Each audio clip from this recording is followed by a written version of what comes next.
প্রিয় শ্রোতা, আশা করি ভালো আছেন। এখন পড়তে যাচ্ছি ব্যোমকেশ সিরিজ থেকে পথের কাঁটার দ্বিতীয় পর্বটি। আমি প্রথম পর্বটির লিঙ্কটা ডিসক্রিপশন বক্সে দিয়ে দিব।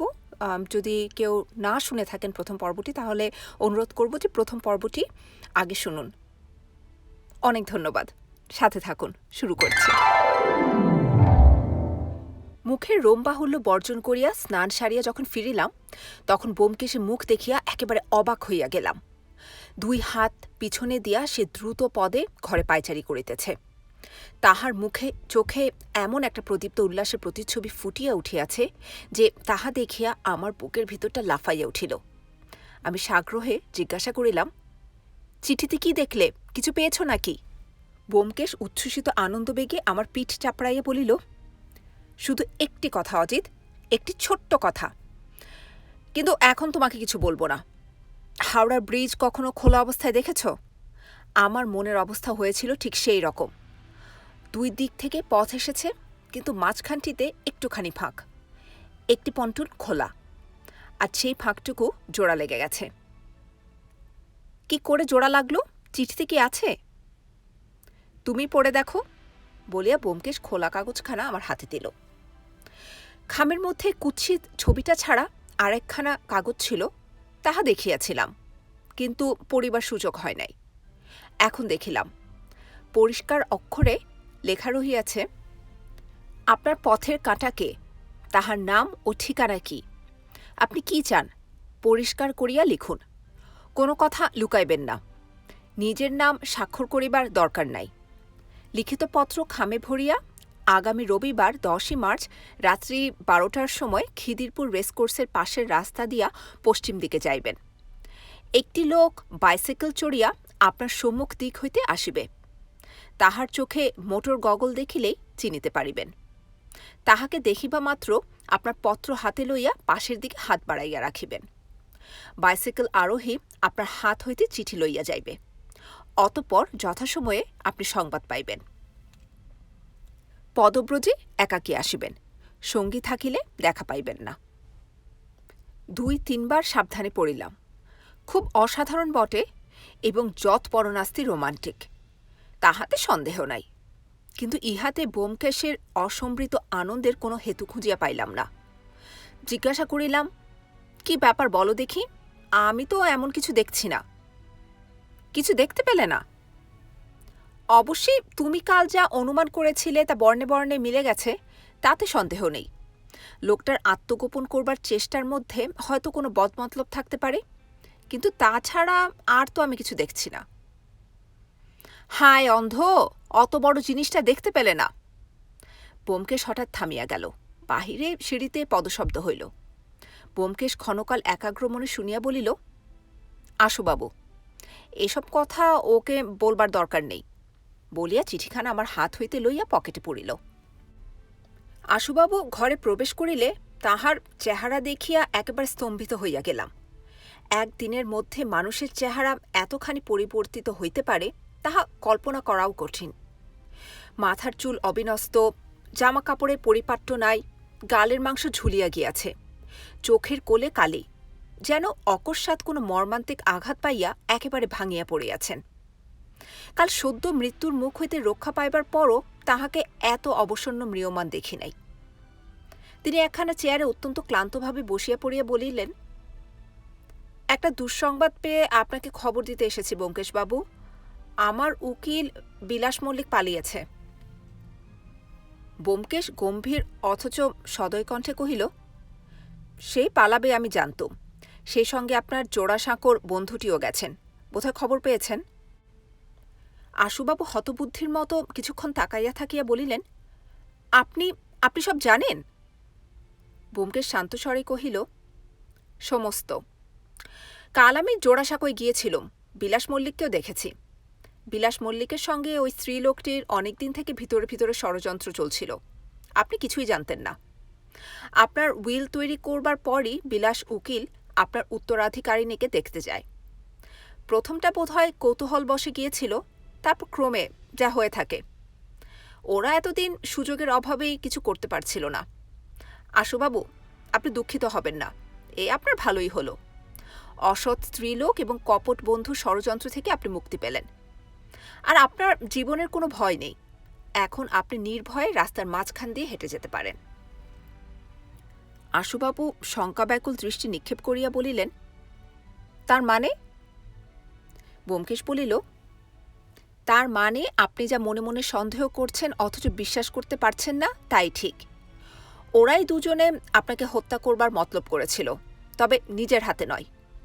এই কলকাতা শহরেই একজন লোক আছে যাকে কেউ চেনে না, কেউ চোখে দেখেনি, অথচ যার নিষ্ঠুর অস্ত্র 5 জন নিরীহ নিরপরাধ লোককে পৃথিবী থেকে নিঃশব্দে সরিয়ে দিলে। আপনাকেও সরাতো, শুধু পরমায়ু ছিল বলে আপনি বেঁচে গেলেন। আশুবাবু বহুক্ষণ 2 হাতে মুখ ঢাকিয়া বসিয়া রহিলেন। শেষে মর্মন্তুদ দীর্ঘ নিঃশ্বাস ফেলিয়া ধীরে ধীরে বলিলেন, বুড়ো বয়সে সকৃত পাপের প্রায়শ্চিত্ত করছি, কাউকে দোষ দেবার নেই। 38 বছর বয়স পর্যন্ত আমি নিষ্কলঙ্ক জীবনযাপন করেছিলাম। তারপর হঠাৎ পদস্খলন হয়ে গেল। একদিন দেওঘরে তপবন দেখতে গিয়েছিলাম। সেখানে একটি অপূর্ব সুন্দরী মেয়ে দেখে একেবারে আত্মহারা হয়ে গেলাম। বিবাহে আমার চিরদিনের অরুচি, কিন্তু তাকে বিবাহ করবার জন্যে একেবারে পাগল হয়ে উঠলাম। শেষে একদিন জানতে পারলাম সে বেশ্যার মেয়ে। বিবাহ হলো না, কিন্তু তাকে ছাড়তেও পারলাম না। কলকাতায় এনে বাড়ি ভাড়া করে রাখলাম। সেই থেকে এই 12-13 বছর তাকে স্ত্রীর মতোই দেখে এসেছি। তাকে সমস্ত সম্পত্তি লিখে দিয়েছিলাম, সে তো আপনি জানেন। ভাবতাম সেও আমাকে স্বামীর মতো ভালোবাসে, কোনোদিন সন্দেহ হয়নি। বুঝতে পারিনি যে পাপের রক্তে যার জন্ম সে কখনো সাধ্যী হতে পারে না। যাক, বুড়ো বয়সে যে শিক্ষা পেলাম হয়তো পরজন্মে কাজে লাগবে। কিছুক্ষণ নীরব থাকিয়া ভগ্নস্বরে জিজ্ঞাসা করিলেন, তারা কোথায় গিয়েছে আপনি জানেন কি? ব্যোমকেশ বলিল, না, আর সে জেনেও কোনো লাভ নেই। নিয়তি তাদের যে পথে টেনে নিয়ে যাচ্ছে সে পথে আপনি যেতে পারবেন না। আশুবাবু, আপনার অপরাধ সমাজের কাছে হয়তো নিন্দিত হবে, কিন্তু আমি আপনাকে চিরদিন শ্রদ্ধা করব, জানবেন। মনের দিক থেকে আপনি খাঁটি আছেন। কাদা ঘেঁটেও আপনি নির্মল থাকতে পেরেছেন, এটাই আপনার সবচেয়ে বড় প্রশংসার কথা। এখন আপনার খুবই আঘাত লেগেছে। এরকম বিশ্বাসঘাতকতায় কার না লাগে, কিন্তু ক্রমে বুঝবেন এর চেয়ে ইষ্ট আপনার আর কিছু হতে পারত না। আশুবাবু আবেগপূর্ণ স্বরে কহিলেন, ব্যোমকেশবাবু, আপনি আমার চেয়ে বয়সে অনেক ছোট, কিন্তু আপনার কাছে আমি যে সান্ত্বনা পেলাম এ আমি কোথাও প্রত্যাশা করিনি। নিজের লজ্জাকর পাপের ফল যে ভোগ করে তাকে কেউ সহানুভূতি দেখায় না, তাই তার প্রায়শ্চিত্ত এত ভয়ঙ্কর। আপনার সহানুভূতি পেয়ে আমার অর্ধেক বোঝা হালকা হয়ে গেছে। আর বেশি কি বলবো, চিরদিনের জন্য আপনার কাছে ঋণী হয়ে রইলাম। আশুবাবু বিদায় লইবার পর তাহার অদ্ভুত ট্র্যাজেডির ছায়ায় মনটা আচ্ছন্ন হইয়া রহিল। শয়নের পূর্বে ব্যোমকেশকে একটা প্রশ্ন জিজ্ঞাসা করিলাম, আশুবাবুকে খুন করবার চেষ্টার পেছনে যে বিলাস উকিল আর ওই স্ত্রীলোকটি আছে, এ কথা তুমি কবে জানলে? ব্যোমকেশ কড়িকাঠ হইতে চক্ষু নামাইয়া বলিল, কাল বিকেলে। তবে পালাবার আগে তাদের ধরলে না কেন? ধরলে কোনো লাভ হতো না, তাদের অপরাধ কোনো আদালতে প্রমাণ হতো না। কিন্তু তাদের কাছ থেকে আসল হত্যাকারী গ্রামোফোন পিনের আসামির সন্ধান পাওয়া যেতে পারত। ব্যোমকেশ মুখ টিপিয়া হাসিয়া বলিল, তা যদি সম্ভব হতো তাহলে আমি নিজে তাদের তাড়াবার চেষ্টা করতুম না। তুমি তাদের তাড়িয়েছ? হ্যাঁ, আশুবাবু দৈবক্রমে বেঁচে যাওয়াতে তারা উড়ুড়ু করছিলই। আমি আজ সকালে বিলাস উকিলে বাড়ি গিয়ে ইশারা ইঙ্গিতে বুঝিয়ে দিলুম যে আমি অনেক কথাই জানি। যদি এই বেলা সরে না পড়েন তো হাতে দড়ি পড়বে। বিলাস উকিল বুদ্ধিমান লোক, সন্ধ্যার গাড়িতেই মাল সমেত নিরুদ্দেশ হলেন। কিন্তু ওদের তাড়িয়ে তোমার লাভ কি হলো? ব্যোমকেশ একটা হাই তুলিয়া উঠিয়া দাঁড়াইয়া বলিল, লাভ এমন কিছু নয়, কেবল একটু দুষ্টের দমন করা গেল। বিলাস উকিল শুধু হাতে নিরুদ্দেশ হবার লোক নন। মক্কেলে টাকা কড়ি যার তার কাছে ছিল সমস্তই সঙ্গে নিয়েছিলেন, এবং এতক্ষণে বোধ করি বর্ধমানের পুলিশ তাকে হাজতে পুরেছে। আগে থেকেই তারা খবর জানত কি না? যা হোক, বিলাসচন্দ্রের 2 বছর সাজা কেউ ঠেকাতে পারবে না। যদিও ফাঁসি তার উচিত শাস্তি, তবু তা যখন উপস্থিত দেওয়া যাচ্ছে না তখন 2 বছরই বা মন্দ কি।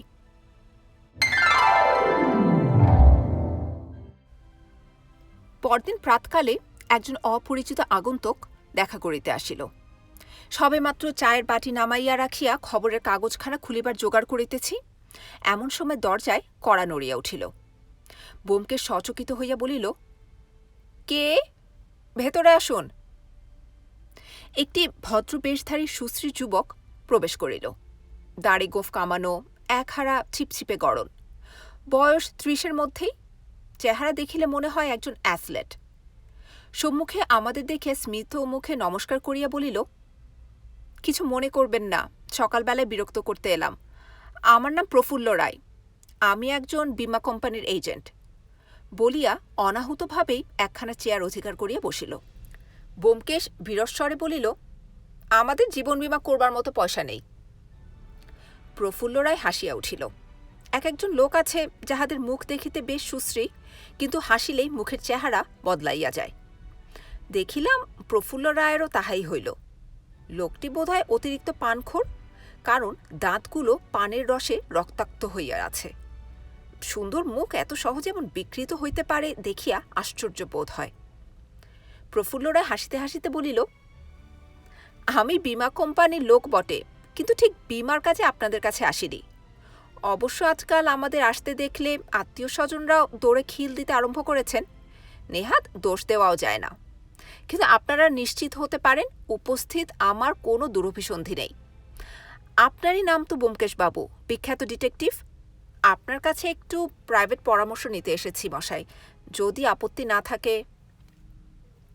ব্যোমকেশ বেজারভাবে মুখখানা বাঁকাইয়া বলিল, পরামর্শ নিতে হলে অগ্রিম কিছু দর্শনী দিতে হয়। প্রফুল্ল রায় তৎক্ষণাৎ মানিব্যাগ হইতে একখানা 10 টাকার নোট বাহির করিয়া টেবিলের উপর রাখিয়া বলিল, আমার কথা অবশ্য গোপনীয় কিছু নয়, তবু বলিয়া অর্থপূর্ণভাবে আমার পানে চাহিল। আমি উঠিবার উপক্রম করিতেছি দেখিয়া ব্যোমকেশ বেশ একটু কড়া সুরে কহিল, উনি আমার সহকারী এবং বন্ধু, যা বলবেন ওর সামনেই বলুন। প্রফুল্ল রায় বলিল, বেশ তো বেশ তো, উনি যখন আপনার সহকারী তখন আর আপত্তি কিসের? আপনার নামটি? মাফ করবেন অজিতবাবু, আপনি যে ব্যোমকেশবাবুর বন্ধু তা আমি বুঝতে পারিনি। আপনি ভাগ্যবান লোক মশাই, সর্বদা এত বড় একজন ডিটেকটিভের সঙ্গে সঙ্গে থাকা, কত রকম বিচিত্র ক্রাইমের মর্মোদ্ঘাটনে সাহায্য করা কম সৌভাগ্যের কথা নয়। আপনার জীবনের একটা মুহূর্ত বোধহয় ডাল নয়। আমার এক এক সময় মনে হয় এই একঘেয়ে বীমার কাজ ছেড়ে আপনার মতো জীবনযাপন করতে যদি পারতাম। বলিয়া পকেট হইতে পানের ডিবা বাহির করিয়া একটা পান মুখে দিল। ব্যোমকেশ ক্রমেই অধীর হইয়া উঠিতেছিল। বলিল, এইবার আপনার পরামর্শের বিষয়টা যদি প্রকাশ করে বলেন তাহলে সব দিক দিয়েই সুবিধে হয়। প্রফুল্ল রায় তাড়াতাড়ি তাহার দিকে ফিরিয়া বলিল, এই যে বলি, আমি বীমা কোম্পানির এজেন্ট, তা তো আগেই শুনেছেন। বোম্বের জুয়েল ইন্স্যুরেন্স কোম্পানির তরফ থেকে আমি কাজ করি। কোম্পানির হয়ে 10-12 লাখ টাকার কাজ আমি করেছি, তাই কোম্পানি খুশি হয়ে আমাকে কলকাতার অফিসের চার্জ করে পাঠিয়েছেন। গত 8 মাস আমি স্থায়ীভাবে কলকাতাতেই আছি। প্রথম মাস 2 বেশ কাজ চালিয়েছিলাম মশাই, কিন্তু হঠাৎ কোথা থেকে এক আপদ এসে জুটল।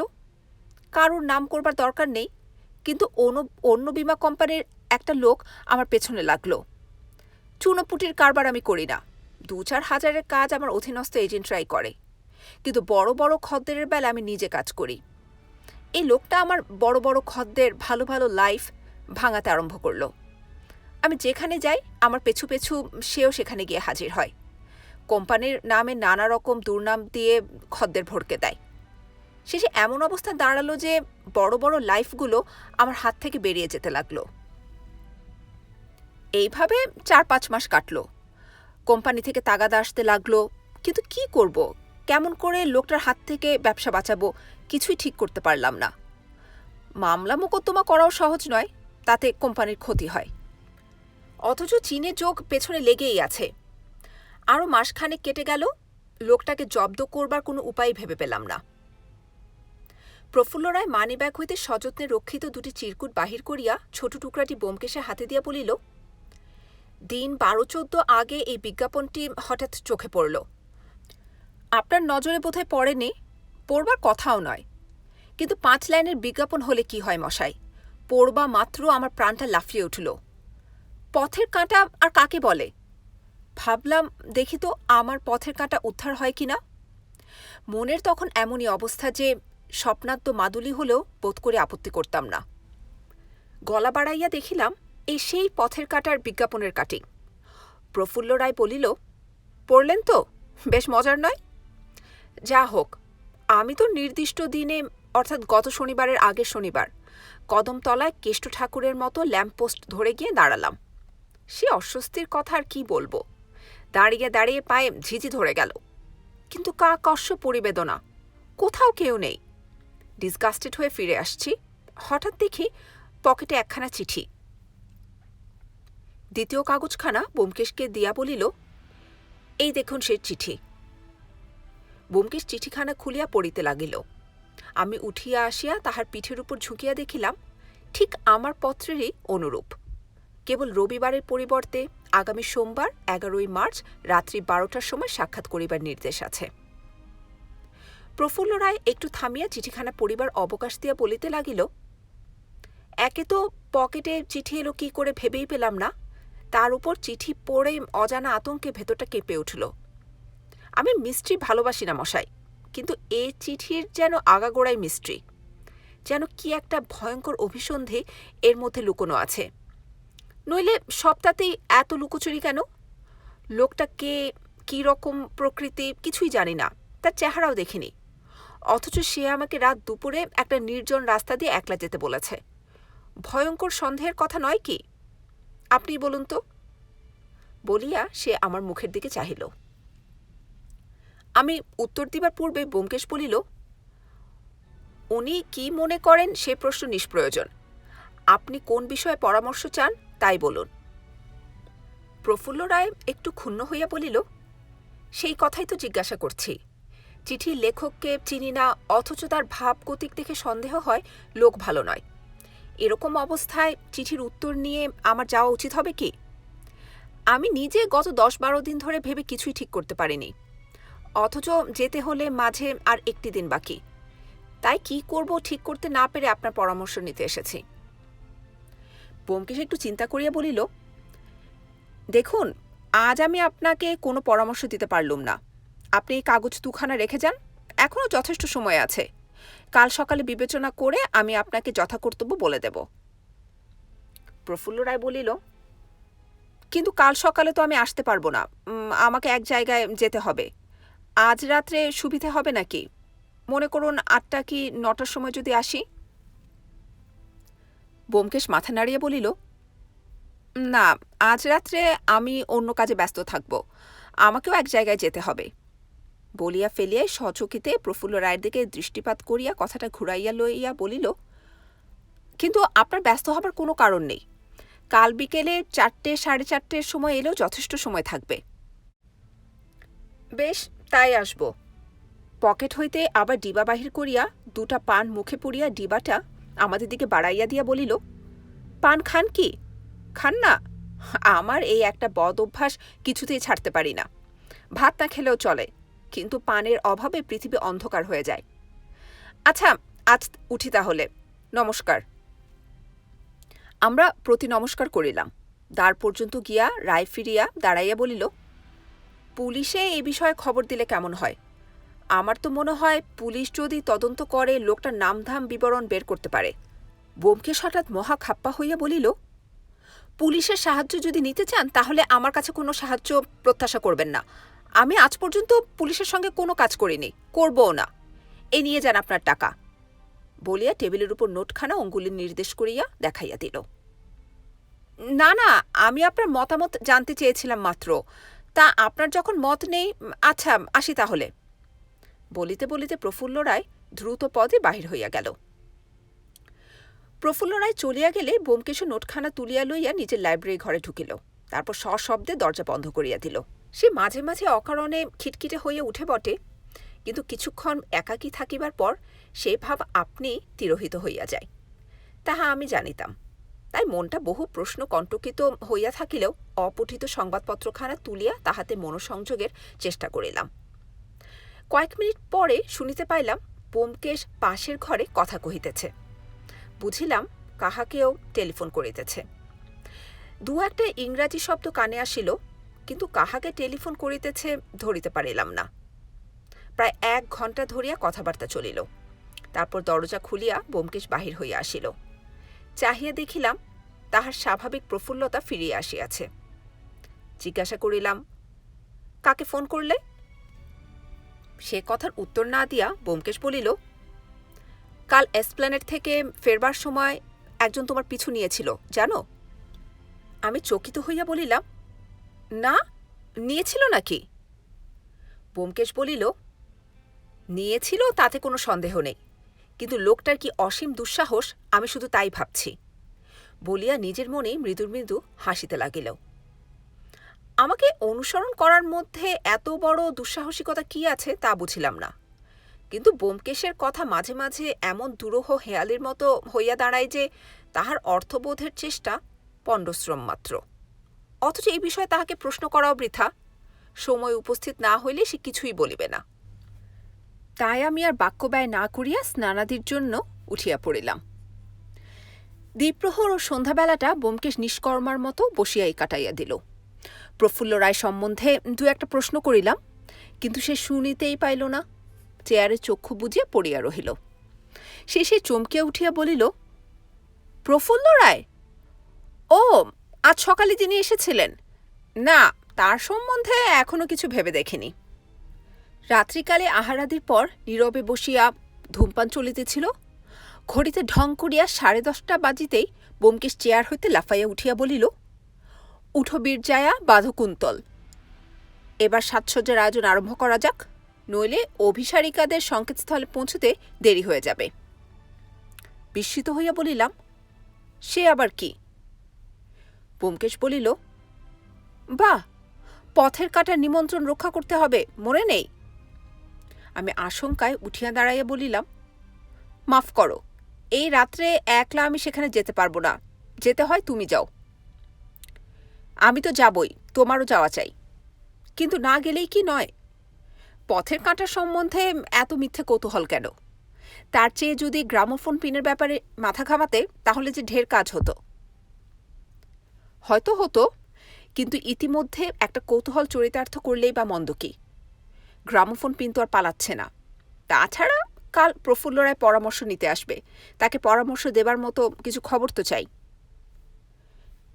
কিন্তু দুজনে গেলে তা হবে না, চিঠিতে যে মাত্র একজনকে যেতে বলেছে। তার ব্যবস্থা আমি করেছি, এখন ও ঘরে চলো, সময় ক্রমেই সংক্ষেপ হয়ে আসছে। লাইব্রেরিতে লইয়া গিয়া ব্যোমকেশ ক্ষিপ্র হস্তে আমার মুখসজ্জা করিয়া দিল। দেয়ালে লম্বিত দীর্ঘ আয়নাটায় উঁকি মারিয়া দেখিলাম সেই গোঁফ এবং ফ্রেঞ্চ কাট দাড়ি ইন্দ্রজাল প্রভাবে ফিরিয়া পাইয়াছি, কোথাও এতটুকু তফাত নাই।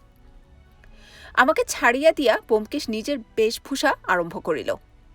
মুখের কোনো পরিবর্তন করিল না, দেরাজ হইতে কালো রঙের সাহেবী পোশাক বাহির করিয়া পরিধান করিল, পায়ে কালো রবার সোল জুতা পরিল। তারপর আমাকে আয়নার সম্মুখে 5-6 হাত দূরে দাঁড় করাইয়া নিজে আমার পিছনে গিয়া দাঁড়াইল। জিজ্ঞাসা করিল, আয়নায় আমাকে দেখতে পাচ্ছ? না। বেশ, এখন সামনের দিকে এগিয়ে যাও, এবার দেখতে পেলে? না। ব্যাস, কাম ফতে, এখন শুধু একটি পোশাক পরতে বাকি আছে। আবার কি? ঘরে ঢুকিয়াই লক্ষ্য করেছিলাম ব্যোমকেশের টেবিলের উপর 2টি চীনামাটির প্লেট রাখা আছে। হোটেলে যে রূপ আকৃতির প্লেটে মাটন চপ খাইতে দেয় সেই রূপ। সেই প্লেট একখানা ব্যোমকেশ আমার বুকের উপর উপুড় করিয়া চাপিয়া ধরিয়া চওড়া ন্যাকড়ার ফালি দিয়া শক্তভাবে বাঁধিয়া দিল। বলিল, সাবধান, খসে না যায়, ওর ওপর কোট পরলেই আর কিছু দেখা যাবে না। আমি ঘোর বিস্ময়ে বলিলাম, এসব কি হচ্ছে? ব্যোমকেশ হাসিয়া বলিল, কঞ্চুকি না পড়লে চলবে কেন? ভয় নেই, আমিও পড়ছি। দ্বিতীয় প্লেটখানা ব্যোমকেশ নিজের ওয়েস্টকোটের ভিতরে পড়িয়া বোতাম লাগাইয়া দিল, বাঁধিবার প্রয়োজন হইল না। এইরূপে বিচিত্র প্রসাধন শেষ করিয়া রাত্রি 11:20 সময় আমরা বাহির হইলাম। দেরাজ হইতে কয়েকটা জিনিস পকেটে পড়িতে পড়িতে ব্যোমকেশ বলিল, চিঠি নিয়েছ? কি সর্বনাশ! নাও নাও, শিগগিরই একখানা সাদা খামের মধ্যে পুরে নাও। শিয়ালদহের মোড়ের উপর একটা খালি ট্যাক্সি পাইয়া তাহাতে চড়িয়া বসিলাম। পথ জনবিরল, দোকানপাট প্রায় বন্ধ হইয়া গিয়াছে। আমাদের ট্যাক্সি নির্দেশ মতো হু হু করিয়া চৌরঙ্গীর দিকে ছুটিয়া চলিল। কালীঘাট ও খিদিরপুরের ট্রাম লাইন যেখানে বিভিন্ন হইয়া গিয়াছে সেইখানে ট্যাক্সি হইতে নামিলাম। ট্যাক্সি চালক ভাড়া লইয়া হর্ন বাজাইয়া চলিয়া গেল। চারিদিকে দৃষ্টিপাত করিয়া দেখিলাম প্রশস্ত রাজপথের উপর কোথাও একটি লোক নেই। চতুর্দিকে অসংখ্য উজ্জ্বল দ্বীপ যেন এই প্রাণহীন নিস্তব্ধতাকে ভীতিপ্রদ করিয়া তুলিয়াছে। ঘড়িতে তখনও 12টা বাজিতে 10 মিনিট বাকি। কি করিতে হইবে গাড়িতে বসিয়া পরামর্শ করিয়া লইয়াছিলাম, সুতরাং কথা বলিবার প্রয়োজন হইল না। আমি আগে আগে চলিলাম। ব্যোমকেশ ছায়ার মতো আমার পশ্চাতে অদৃশ্য হইয়া গেল। তাহার কালো পরিচ্ছদ ও শব্দহীন জুতা আমার কাছেও যেন তাহাকে কায়াহীন করিয়া তুলিল। আমার পায়ের সঙ্গে পা মিলাইয়া সে আমার ঠিক 6 ইঞ্চি পশ্চাতে চলিয়াছে। তবু মনে হইল যেন আমি একাকী। রাস্তার আলো অতি বিস্তৃত পথকে আলোকিত করিয়াছে বটে, কিন্তু সে আলো খুব স্পষ্ট ও তীব্র নহে। পথের দুই পাশে প্রাসাদ থাকিলে আলো প্রতিফলিত হইয়া উজ্জ্বলতর হয়, এখানে তাহা হইতেছে না। দুই দিকের শূন্যতা যেন আলোর অর্ধেক তেজ গ্রাস করিয়া লইতেছে। এই অবস্থায় সম্মুখ হইতে আসিয়া কাহারও সাধ্য নাই যে বুঝিতে পারে আমি একা নহি। আমার পশ্চাতে আর একটি অন্ধকার মূর্তি নিঃশব্দে চলিয়াছে। পাশের ট্রাম লাইনে ট্রামের যাতায়াত বহু পূর্বে বন্ধ হইয়া গিয়াছে। এদিকে রেসকোর্সের সাদা রেলিং একটানাভাবে চলিয়াছে। আমি রাস্তার মাঝখান ধরিয়া হাঁটিয়া চলিলাম। দূরে পশ্চাতে একটা ঘড়িতে ঢং ঢং করিয়া মধ্যরাত্রি ঘোষিত হইল। সঙ্গে সঙ্গে শহরের অন্য ঘড়িগুলো বাজিতে আরম্ভ করিল। মধ্যরাত্রির স্তব্ধতা নানা প্রকার সুমিষ্ট শব্দে ঝঙ্কৃত হইয়া উঠিল। ঘড়ির শব্দ মিলাইয়া যাইবার পর কানের কাছে ফিসফিস করিয়া ব্যোমকেশ বলিল, এইবার চিঠিখানা হাতে নাও। ব্যোমকেশ যে পিছনে আছে তাহা ভুলিয়াই গিয়াছিলাম। চমকিয়া পকেট হইতে খামখানা বাহির করিয়া হাতে লইলাম। আরও 6-7 মিনিট চলিলাম। খিদিরপুর পুল পৌঁছিতে তখনও প্রায় অর্ধেক পথ বাকি আছে। এমন সময় সম্মুখে বহু দূরে একটা ক্ষীণ আলোকবিন্দু দেখিয়া সচকিত হইয়া উঠিলাম। কানের কাছে শব্দ হইল, আসছে, তৈরি থাকো। আলোকবিন্দু উজ্জ্বলতর হইতে লাগিল। মিনিট খানেকের মধ্যে দেখা গেল পিচ ঢালা কালো রাস্তার উপর কৃষ্ণতর একটা বস্তু দ্রুত বেগে অগ্রসর হইয়া আসিতেছে। কয়েক মুহূর্ত পরেই বাইসাইকেল আরোহীর মূর্তি স্পষ্ট হইয়া উঠিল। আমি দাঁড়াইয়া পড়িয়া খাম সমেত হাতখানা পাশের দিকে বাড়াইয়া দিলাম। সম্মুখে বাইসাইকেলের গতিও মন্থর হইল। রুদ্ধ নিঃশ্বাসে অপেক্ষা করিতে লাগিলাম। বাইসাইকেল 25 গজের মধ্যে আসিল। তখন দেখিতে পাইলাম কালো স্যুট পরিহিত আরোহী সম্মুখে ঝুঁকিয়া মোটর গগলের ভিতর দিয়া আমাকে নিষ্পলক দৃষ্টিতে দেখিতেছে। মধ্যম গতিতে সাইকেল যেন আমাকে লক্ষ্য করিয়া অগ্রসর হইতে লাগিল। আমাদের মধ্যে যখন আর 10 গজ মাত্র ব্যবধান, তখন কড়াং কড়াং করিয়া সাইকেলের ঘণ্টি বাজিয়া উঠিল।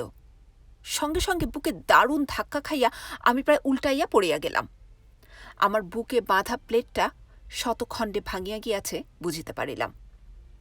তারপর নিমিষের মধ্যে একটা কাণ্ড হইয়া গেল।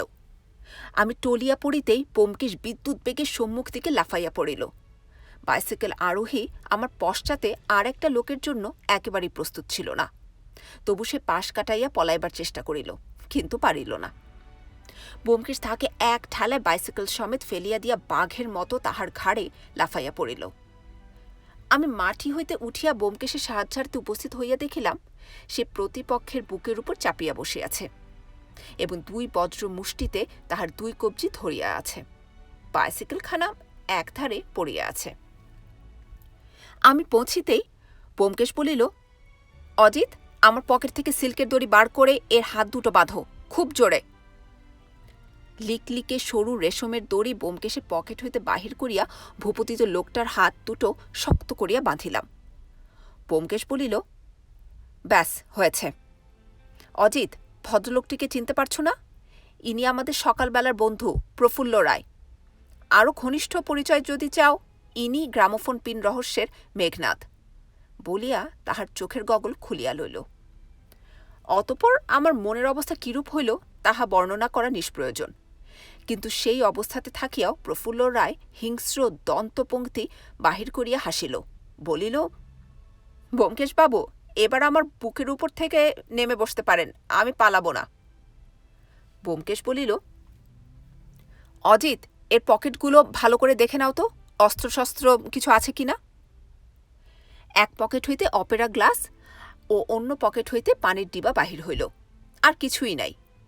ডিবা খুলিয়া দেখিলাম তাহার মধ্যে তখনও গোটা চারেক পান রহিয়াছে।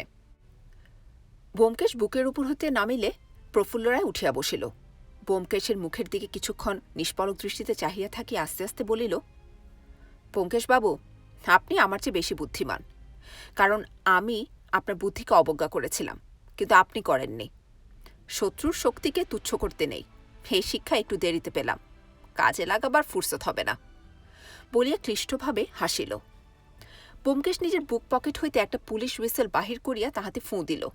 তারপর আমাকে বলিল, অজিত, বাইসাইকেলখানা তুলে সরিয়ে রাখো, কিন্তু সাবধান, ওর ঘণ্টিতে হাত দিও না, বড় ভয়ানক জিনিস। প্রফুল্ল রায় হাসিল। সবই জানেন দেখছি, আপনি অসাধারণ লোক। আপনার কি ভয় ছিল? তাই তো আজ এই ফাঁদ পেতেছিলাম।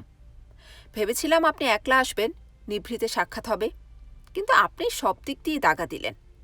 ভালো অভিনয় করতে পারি বলে আমার অহংকার ছিল, কিন্তু আপনি আরও উচ্চ শ্রেণীর আর্টিস্ট। আপনি আমার ছদ্মবেশ খুলে আমার মনটাকে উলঙ্গ করে আজ সকালবেলা দেখে নিয়েছিলেন, আর আমি শুধু আপনার মুখোশটাই দেখেছিলাম। যাক, গলাটা বেজে শুকিয়ে গেছে, একটু জল পাবো কি? ব্যোমকেশ বলিল, জল এখানে নেই, থানায় গিয়ে পাবেন। প্রফুল্ল রায় ক্লিষ্ট হাসিয়া বলিল, তাও তো বটে, জল এখানে পাওয়া যায় কোথা? কিছুক্ষণ চুপ থাকিয়া পানের ডিওয়াটার দিকে সতৃষ্ণ দৃষ্টিপাত করিয়া বলিল, একটা পান পেতে পারি কি? অবশ্য আসামিকে পান খাওয়াবার রীতি নেই, সে আমি জানি, কিন্তু পেলে তৃষ্ণাটা নিবারণ হতো। ব্যোমকেশ আমাকে ইঙ্গিত করিল। আমি ডিবা হইতে দুটা পান তাহার মুখে পুড়িয়া দিলাম। পান চিবাইতে চিবাইতে প্রফুল্ল রায় বলিল, ধন্যবাদ, বাকি দুটো আপনার ইচ্ছা করলে খেতে পারেন। ব্যোমকেশ উৎকর্ণভাবে পুলিশের আগমন শব্দ শুনিতেছিল, অন্যমনস্কভাবে মাথা নাড়িল। দূরে মোটর বাইকের ফটফট শব্দ শোনা গেল। প্রফুল্ল রায় বলিল, পুলিশ তো এসে পড়ল, আমাকে তাহলে ছাড়বেন না? ব্যোমকেশ বলিল, ছাড়ব কি রকম? প্রফুল্ল রায় ঘোলাটে রকম হাসিয়া পুনশ্চ জিজ্ঞাসা করিল, পুলিশে দেবে নে? দেব বই কি। ব্যোমকেশবাবু, বুদ্ধিমান লোকেরও ভুল হয়, আপনি আমাকে পুলিশে দিতে পারবেন না, বলিয়া রাস্তার উপর ঢলিয়া পড়িল। একটা মোটর বাইক সশব্দে আসিয়া পাশে থামিল। একজন ইউনিফর্ম পরা সাহেব তাহার উপর হইতে লাফাইয়া পড়িয়া বলিল, হোয়াটস আপ, ডেড? প্রফুল্ল রায় নিষ্প্রভ চক্ষু খুলিয়া বলিল, এ যে খোদ কর্তা দেখছি, টু লেট সাহেব, আমায় ধরতে পারলেন না। ব্যোমকেশবাবু, পানটা খেলে ভালো করতেন, একসঙ্গে যাওয়া যেত, আপনার মতো লোককে ফেলে যেতে সত্যিই কষ্ট হচ্ছে। হাসিবার নিষ্ফল চেষ্টা করিয়া প্রফুল্ল রায় চক্ষু মুদিল। তাহার মুখখানা হঠাৎ শক্ত হইয়া গেল। ইতিমধ্যে এক লরি পুলিশ আসিয়া উপস্থিত হইয়াছিল। কমিশনার সাহেব নিজে হাত কড়ি লইয়া অগ্রসর হইতেই ব্যোমকেশ প্রফুল্ল রায়ের মাথার কাছ হইতে উঠিয়া দাঁড়াইয়া বলিল, হাত করার দরকার নেই, আসামি পালিয়েছে। আমি আর ব্যোমকেশ আমাদের চিরাভ্যস্ত বসিবার ঘরটিতে মুখোমুখি চেয়ারে বসিয়াছিলাম। খোলা জানালা দিয়া সকালবেলার আলো ও বাতাস ঘরে ঢুকিতেছিল। ব্যোমকেশ একটি বাইসাইকেলের বেল হাতে নাড়িয়ে চাড়িয়ে দেখিতেছিল। টেবিলের উপর একখানা খাম খোলা অবস্থায় পড়িয়াছিল। ব্যোমকেশ ঘণ্টির মাথাটা খুলিয়া ভিতরের যন্ত্রপাতি সপ্রশংস নেত্রে নিরীক্ষণ করিতে করিতে বলিল, কি অদ্ভুত লোকটার মাথা! এরকম একটা যন্ত্র তৈরি করা যায় এই কল্পনাও বোধ করি আজ পর্যন্ত কারোর মাথায় আসেনি। এই যে পাকানো স্প্রিং দেখছ, এটি হচ্ছে এই বন্দুকের বারুদ। কি নিদারুণ শক্তি এই স্প্রিংয়ের! কি ভয়ঙ্কর, অথচ কি সহজ! এই ছোট্ট ফুটোটি হচ্ছে এর নল, যে পথ দিয়ে গুলি বেরোয়, আর এই ঘোড়ার টিপলে দু কাজ একসঙ্গে হয়, ঘণ্টিও বাজে, গুলিও বেরিয়ে যায়। ঘণ্টির শব্দে স্প্রিংয়ের আওয়াজ চাপা পড়ে। মনে আছে সেদিন কথা হয়েছিল, শব্দে শব্দ ঢাকে, গন্ধ ঢাকে কিসে? এই লোকটা যে কত বড় বুদ্ধিমান সেই দিন তার ইঙ্গিত পেয়েছিলাম। আমি জিজ্ঞাসা করিলাম, আচ্ছা, পথের কাঁটা আর গ্রামোফোন পিন যে একই লোক, এ তুমি বুঝলে কি করে? ব্যোমকেশ বলিল, প্রথমটা বুঝতে পারিনি, কিন্তু ক্রমশ যেন নিজের অজ্ঞাতসারে ও দুটো মিলে এক হয়ে গেল। দেখো, পথের কাঁটা কি বলছে? সে খুব পরিষ্কার করেই বলছে যে যদি তোমার সুখ স্বাচ্ছন্দ্যের পথে কোনো প্রতিবন্ধক থাকে তো সে তা দূর করে দেবে, অবশ্য কাঞ্চন বিনিময়ে। পারিশ্রমিকের কথাটা স্পষ্ট উল্লেখ না থাকলেও এটা যে তার অনাহারী পরহিতৈষা নয় তা সহজেই বোঝা যায়। তারপর এদিকে দেখো, যারা গ্রামোফোন পিনের ঘায়ে মরেছেন তারা সকলেই কারুর না কারুর সুখের পথে কাঁটা হয়ে বেঁচেছিলেন। আমি মৃত ব্যক্তিদের আত্মীয় স্বজনের ওপর কোনো ইঙ্গিত করতে চাই না, কারণ যে কথা প্রমাণ করা যাবে না সে কথা বলে কোনো লাভ নেই। কিন্তু এটাও লক্ষ্য না করে থাকা যায় না যে মৃত ব্যক্তিরা সকলেই অপুত্রক ছিলেন। তাদের উত্তরাধিকারী কোনো ক্ষেত্রে ভাগ্নে, কোনো ক্ষেত্রে ভাইপো, কোনো ক্ষেত্রে বা জামাই। আশুবাবু এবং তার রক্ষিতার উপাখ্যান থেকে এই ভাইপো, ভাগ্নে, জামাইদের মনোভাব কতক বোঝা যায় নাকি? তবেই দেখা যাচ্ছে পথের কাঁটা আর গ্রামোফোন পিন বাইরে পৃথক হলেও বেশ স্বচ্ছন্দে অবলীলাক্রমে জোড়া লেগে যাচ্ছে। ভাঙা পাথর বাটির দুটো অংশ যেমন সহজে জোড় লেগে যায় সেরকম। আর একটা জিনিস প্রথম থেকে আমার দৃষ্টি আকর্ষণ করেছিল, একটার নামের সঙ্গে অন্যটার কাজের সাদৃশ্য। এদিকে পথের কাঁটা নাম দিয়ে বিজ্ঞাপন বেরোচ্ছে, আর ওদিকে পথের ওপর কাঁটার মতোই একটা পদার্থ দিয়ে মানুষকে খুন করা হচ্ছে। মিলটা সহজেই চোখে পড়ে নাকি? আমি বলিলাম, হয়তো পড়ে, কিন্তু আমার পড়েনি। ব্যোমকেশ অধীরভাবে ঘাড় নাড়িয়া বলিল, এ তো খুব সহজ অনুমানের বিষয়। আশুবাবুর কেস হাতে আসার প্রায় সঙ্গে সঙ্গে এগুলো আমার কাছে পরিষ্কার হয়ে গিয়েছিল। আসল সমস্যা দাঁড়িয়েছিল লোকটাকে। এখানে প্রফুল্ল রায়ের অদ্ভুত প্রতিভার পরিচয় পাওয়া যায়। প্রফুল্ল রায়কে যারা টাকা দিয়েছে খুন করবার জন্য তারাও জানতে পারেনি লোকটা কে এবং কি করে সে খুন করে। আত্মগোপন করবার অসাধারণ ক্ষমতাই ছিল তার প্রধান বর্ম। আমি তাকে কশ্চিন কালেও ধরতে পারতুম কি না জানি না, যদি না সে আমার মন বোঝবার জন্যে সেদিন নিজে এসে উপস্থিত না হতেন। কথাটা একটু বুঝিয়ে বলি। তুমি যেদিন পথের কাঁটা নিমন্ত্রণ রক্ষা করতে গিয়ে ল্যাম্পপোস্ট ধরে দাঁড়িয়েছিলে, সেদিন তোমার ভাবভঙ্গি দেখে তার সন্দেহ হয়। তবু সে তোমাকে চিঠি গছিয়ে দিয়ে গেল, তারপর অলক্ষ্যে তোমার অনুসরণ করলে। তুমি যখন এই বাড়িতে এসে উঠলে তখন তার আর সন্দেহ রইল না যে তুমি আমারই দূত। আশুবাবুর কেস আমার হাতে এসেছে তা সে জানত, কাজেই তার দৃঢ় বিশ্বাস হলো যে আমি অনেক কথাই জানতে পেরেছি। অন্য লোক হলে কি করতো বলা যায় না, হয়তো এই কাজ ছেড়ে ছুড়ে দিয়ে পালিয়ে যেত। কিন্তু প্রফুল্ল রায়ের অসীম দুঃসাহস, সে আমার মন বুঝতে এলো। অর্থাৎ আমি কতটা জানি এবং পথের কাঁটা সম্বন্ধে কি করতে চাই তাই জানতে এলো। এতে তার বিপদের কোনো আশঙ্কা ছিল না, কারণ প্রফুল্ল রায় যে পথের কাঁটা এবং গ্রামোফোন পিন তা জানা আমার পক্ষে সম্ভব ছিল না, এবং জানলেও তা প্রমাণ করতে পারতুম না। শুধু একটি ভুল প্রফুল্ল রায় করেছিল। কি ভুল? সেদিন সকালে আমি যে তারই পথ চেয়ে বসেছিল এটা সে বুঝতে পারেনি। সে যে খোঁজ খবর নিতে আসবেই এ আমি জানতুম। তুমি জানতে, তবে আসবা মাত্র তাকে গ্রেপ্তার করলে না কেন? কথাটা নেহাত ইয়ের মতো বললে অজিত। তখন তাকে গ্রেপ্তার করলে মানহানির মোকদ্দমায় খেসারত দেওয়া ছাড়া আর কোনো লাভ হতো না। সে যে খুনি আসামি তা প্রমাণ কিছু ছিল কি? তাকে ধরার একমাত্র উপায় ছিল যাকে বলে ইন দ্য অ্যাক্ট, রক্তাক্ত হস্তে। আর সেই চেষ্টাই আমি করেছিলাম। বুকে প্লেট বেঁধে দুজনে যে গিয়েছিল সে কি মিছিমিছি? যা হোক, প্রফুল্ল রায় আমার সঙ্গে কথা কয়ে বুঝলে যে আমি অনেক কথাই জানি। শুধু বুঝতে পারলে না যে তাকেও চিনতে পেরেছি। সে মনে মনে ঠিক করলে যে আমার বেঁচে থাকা আর নিরাপদ নয়, তাই সে আমাকে একরকম নিমন্ত্রণ করে গেল যেন রাত্রে রেসকোর্সের পাশের পথ দিয়ে যাই। সে জানতো একবার তোমাকে পাঠিয়ে ঠকেছি, এবার আমি নিজে যাব। কিন্তু একটা বিষয়ে তার খটকা লাগলো, আমি যদি পুলিশ সঙ্গে নিয়ে যাই। কিন্তু পুলিশের নামে আমি এমনই চটে উঠলাম যে প্রফুল্ল রায় খুশি হয়ে তাড়াতাড়ি চলে গেল, আমাকে মনে মনে খরচের খাতায় লিখে রাখলে। বেচারা ওই একটা ভুল করে সব মাটি করে ফেললে। শেষকালে তার অনুতাপও হয়েছিল।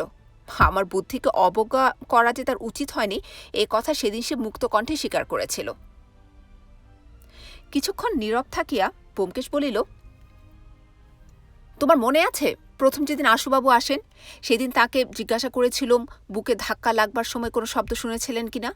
তিনি বলেছিলেন বাইসাইকেলের ঘণ্টির আওয়াজ শুনেছিলেন। তখন সেটা গ্রাহ্য করিনি। আমার হাওড়া ব্রিজের ওইখানটাই জোড়া লাগছিল না। তারপর পথের কাটার চিঠি যখন পড়লুম এক নিমেষে সব পরিষ্কার হয়ে গেল। তোমার প্রশ্নের উত্তরে আমি বলেছিলাম চিঠিতে একটি কথা পেয়েছি। সে কথাটা কি জানো? বাইসাইকেল। বাইসাইকেলের কথা কেন যে তখন পর্যন্ত মাথায় ঢোকেনি এটাই আশ্চর্য। বাস্তবিক এখন ভেবে দেখলে বোঝা যায় যে বাইসাইকেল ছাড়া আর কিছুই হতে পারত না। এমন সহজে অনাড়ম্বরভাবে খুন করবার আর দ্বিতীয় উপায় নেই। তুমি রাস্তা দিয়ে যাচ্ছ, সামনে একটা বাইসাইকেল পড়ল। বাইসাইকেল আরোহী তোমাকে সরে যাবার জন্য ঘণ্টি দিয়ে পাশ কাটিয়ে চলে গেল। তুমিও মাটিতে পড়ে পটলোৎপাটন করলে। বাইসাইকেল আরোহীকে কেউ সন্দেহ করতে পারে না, কারণ সে 2 হাতে হ্যান্ডেল ধরে আছে। অস্ত্র ছুড়বে কি করে? তার দিকে কেউ ফিরেও তাকায় না। একবার পুলিশ ভারী বুদ্ধি খেলিয়েছিল, তোমার মনে থাকতে পারে। গ্রামোফোন পিনের শেষ শিকার কেদার নন্দী লালবাজারের মোড়ের উপর মরেছিলেন। তিনি পড়বামাত্র পুলিশ সমস্ত ট্রাফিক বন্ধ করে দিয়ে প্রত্যেক লোকের কাপড় চোপড় পর্যন্ত অনুসন্ধান করে দেখেছিল, কিন্তু কিছুই পেলে না। আমার বিশ্বাস প্রফুল্ল রায়ও সেখানে ছিল এবং তাকেও যথারীতি সার্চ করা হয়েছিল। প্রফুল্ল রায় তখন মনে মনে খুব হেসেছিল নিশ্চয়ই, কারণ তার বাইসাইকেল বেলের মাথা খুলে দেখবার কথা কোনো পুলিশ দারোগার মাথায় আসেনি। বলিয়া ব্যোমকেশ সস্নেহে বেলটি নিরীক্ষণ করিতে লাগিল। টেবিলের উপর হইতে সরকারি লম্বা খামখানা হাওয়ায় উড়িয়া আমার পায়ের কাছে পড়িল। সেখানা তুলিয়া টেবিলের উপর রাখিয়া দিয়া আমি জিজ্ঞাসা করিলাম, পুলিশ কমিশনার সাহেব কি লিখেছেন? ব্যোমকেশ বলিল, অনেক কথা। গোড়াতেই আমাকে পুলিশ এবং সরকার বাহাদুরের পক্ষ থেকে ধন্যবাদ দিয়েছেন। তারপর প্রফুল্ল রায় আত্মহত্যা করাতে দুঃখ প্রকাশ করেছেন, যদিও এতে তার খুশি হওয়াই উচিত ছিল, কারণ গভর্নমেন্টের অনেক খরচ এবং মেহনত বেঁচে গেল। যা হোক, সরকার বাহাদুরের কাছ থেকে প্রতিশ্রুত পুরস্কার যে আমি শীঘ্রই পাব তাতে কোনো সন্দেহ নেই, কারণ পুলিশ সাহেব জানিয়েছেন যে দরখাস্ত করবা মাত্র আমার আর্জি মঞ্জুর হবে। তার ব্যবস্থা তিনি করেছেন। প্রফুল্ল রায়ের লাশ কেউ শনাক্ত করতে পারেনি। জুয়েল ইন্স্যুরেন্স কোম্পানির লোকেরা লাশ দেখে বলেছে যে এ তাদের প্রফুল্ল রায় নয়, তাদের প্রফুল্ল রায় উপস্থিত কর্ম উপলক্ষে যশোহরে আছেন। সুতরাং বেশ বোঝা যাচ্ছে যে প্রফুল্ল রায় নামটা ছদ্মনাম, কিন্তু তাতে কিছু যায় আসে না।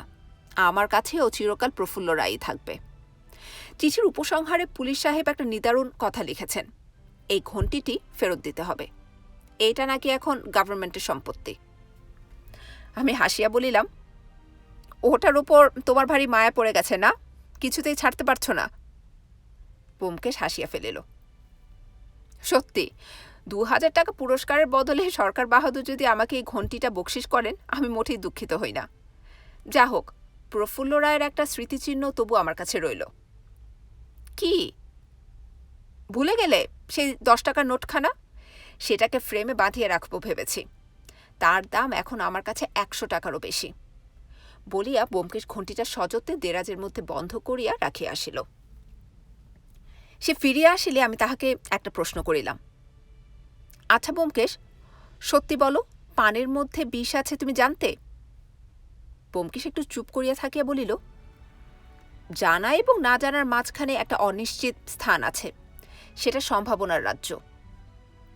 কিছুক্ষণ পরে আবার বলিয়া উঠিল, তুমি কি মনে করো প্রফুল্ল রায় যদি সামান্য খুনির মতো ফাঁসি যেত তাহলে ভালো হতো? আমার তা মনে হয় না, বরং এমনিভাবে যাওয়াই তার ঠিক হয়েছে। সে যে কত বড় আর্টিস্ট ছিল, ধরা পড়েও হাত পা বাঁধা অবস্থায় সেটা দেখিয়ে দিয়ে গেছে। স্তব্ধ হইয়া রহিলাম। শ্রদ্ধা ও সহানুভূতি কোথা দিয়া যে কোথায় গিয়া পৌঁছাতে পারে তাহা দেখিলে বিস্মিত না হইয়া থাকা যায় না। চিঠি, হ্যাঁ। ডাকপিয়ন একখানা রেজিস্ট্রি চিঠি দিয়া গেল। ব্যোমকেশ খাম খুলিয়া ভিতর হইতে কেবল একখানা রঙিন কাগজের টুকরা বাহির করিল। তাহার উপর একবার চোখ বুলাইয়া সহাস্যে আমার দিকে বাড়াইয়া দিল। দেখিলাম শ্রী আশুতোষ মিত্রের দস্তখত সম্বলিত একখানি 1000 টাকার চেক।